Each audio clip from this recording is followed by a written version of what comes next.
Ya Tuhan, aku mohon ampun atas dosa-dosaku,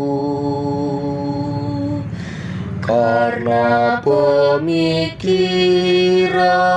dan perkataan, perbuatan dan kelalaian.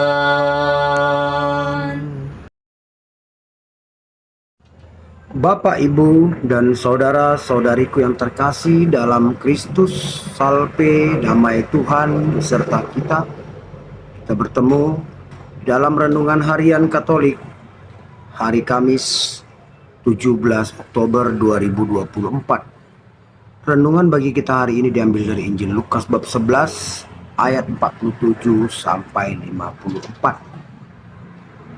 Saudara-saudariku yang terkasih, dalam Injil hari ini Yesus menegur ahli-ahli Taurat dan mengecam mereka dengan berkata, celakalah, celakalah, dan membongkar semua kelemahan-kelemahan mereka.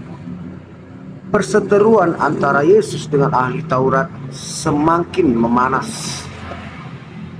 Yesus tidak mau bertoleransi atas kesalahan dan kesesatan yang dilakukan oleh para ahli Taurat, sehingga ahli-ahli Taurat juga mendapat malu di depan halayak umum, sebab Yesus membongkar segala keborokan mereka. Dan ini berbuah kepada dendam yang ada di tengah-tengah para ahli Taurat. Mereka pun berencana untuk mencari selip atau mencari kesalahan Yesus untuk membungkam Yesus.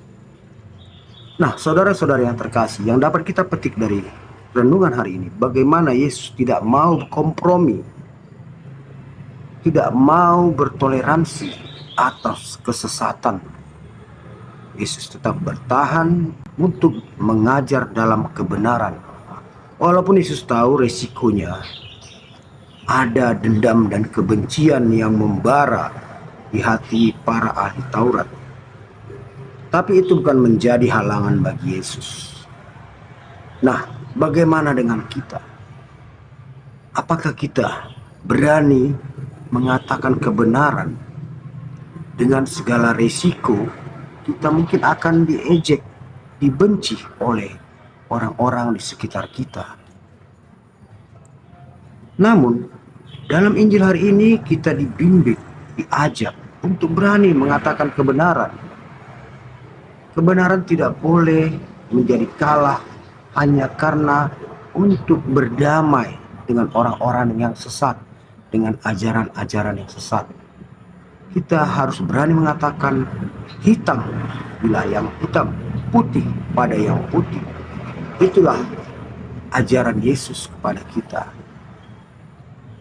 Dan puncak dari pekerjaan Yesus ini adalah bagaimana Yesus pun mengalami kematian. Dia menjalani hidup kemartirannya karena dendam dari para ahli Taurat. Nah, saudara-saudara yang terkasih, Yesus pernah berkata, siapa yang kehilangan nyawanya demi anak manusia dan Injil, ia akan mendapatkannya kembali. Apakah kita benar-benar meyakini yang diajarkan Yesus ini? Beranikah kita meneladani Yesus ini, yang berani berkata benar walaupun resikonya dijauhi, dimusuhi, bahkan mungkin kita akan mendapat fitnah yang begitu besar. Hari ini kita memperingati pesta Santo Ignatius dari Antioquia. Santo Ignatius dari Antioquia adalah seorang martir yang karena keberaniannya meneladani Yesus, mengajarkan kebenaran, ia pun akhirnya dihukum dengan begitu keji, dengan dimasukkan ke dalam kandang binatang buas hingga ia tercabik-cabik.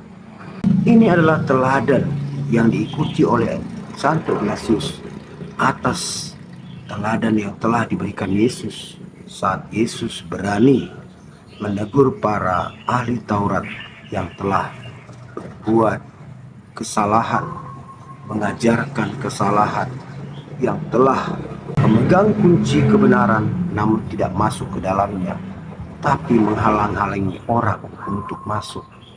Artinya ahli-ahli Taurat telah membelokkan ajaran Allah sehingga orang tidak menemukan ajaran kebenaran dan kasih.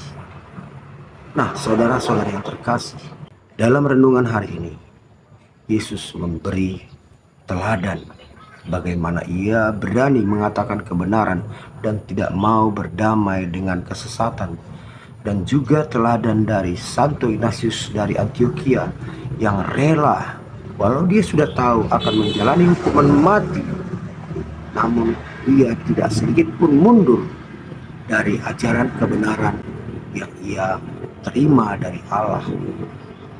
Inilah teladan bagi kita hari ini. Semoga lewat renungan hari ini kita pun akan semakin berani mengatakan kebenaran, menjadi saksi walau kita tahu risiko menanti di depan kita. Amin. Tuhan memberkati.